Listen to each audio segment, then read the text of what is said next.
You know, both our intelligence community and our law enforcement community must be beside themselves right now, because Donald Trump absolutely has information and evidence about how those documents that he stole and unlawfully concealed at Mar-a-Lago might have compromised national security. The reason I state that definitively is because he knows who he showed them to, who he let copy them, who he let take a snapshot of them, who he might have given or worse sold the information that was in those 43 empty classified documents folders. He has this information in his head, at least some of it.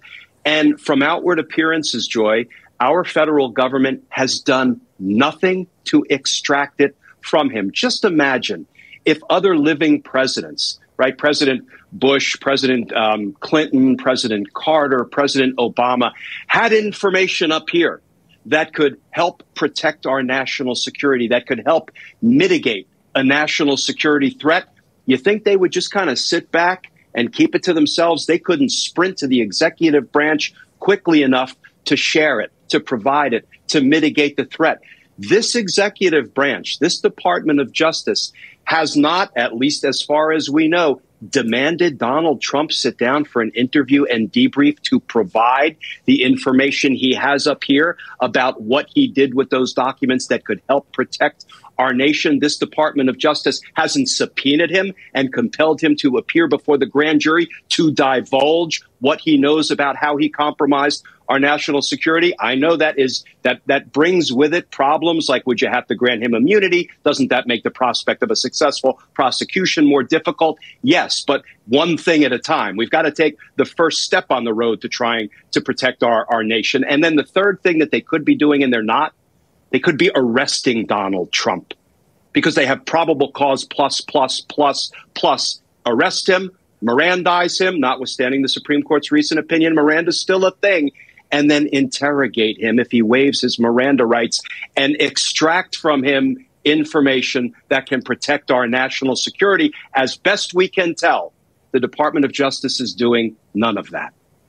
Elie, Glenn had tweeted the other day, after learning today that Trump had 43 empty folders in his office that should have contained classified documents. The FBI and DHS are now searching and seizing boxes from the New York and Florida properties of Russian oligarch Viktor Vesselberg. Coincidence? We don't know. Again, we don't know the answer to that. But I wonder, from your having read through this order, would this order from this judge prevent, if in this separate investigation of Viktor Vesselberg, who's a Russian oligarch whose yacht was seized in some sort of fraud investigation, would this order prevent federal law enforcement from investigating whether, Trump he had any of those documents? Like, can they do any investigation whatsoever per this order?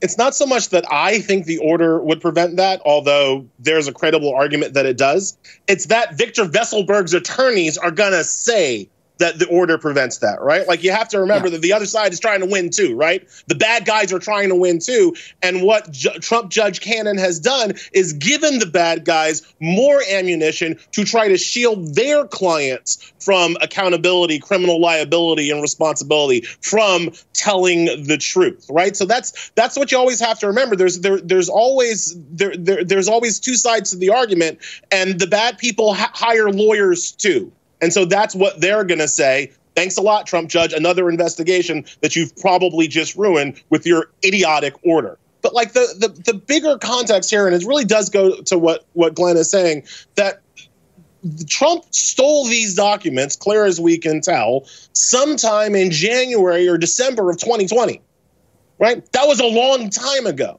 And we knew that he stole these documents, or at least law enforcement knew that he stole these documents. For all of this time, let him voluntarily return some documents 2 years later that simply confirm the severity of what he stole and how dangerous he was. It took them another length of time to get to go after him and reclaim the documents. This is why you can't let criminals walk free. You have to arrest them and stop them when you can, so they don't continue to commit crimes. Don't try this at home, kids, unless you can appoint your own judge. And you can't. Only he could do that. They'd have got me. Hugo Low. They'd have stopped me. We'd all be under the jail. Trust me. Trust and believe. Don't try this at home. Hugo Lowell, Elie Mystal, Glenn Kirschner. Thank you all very much.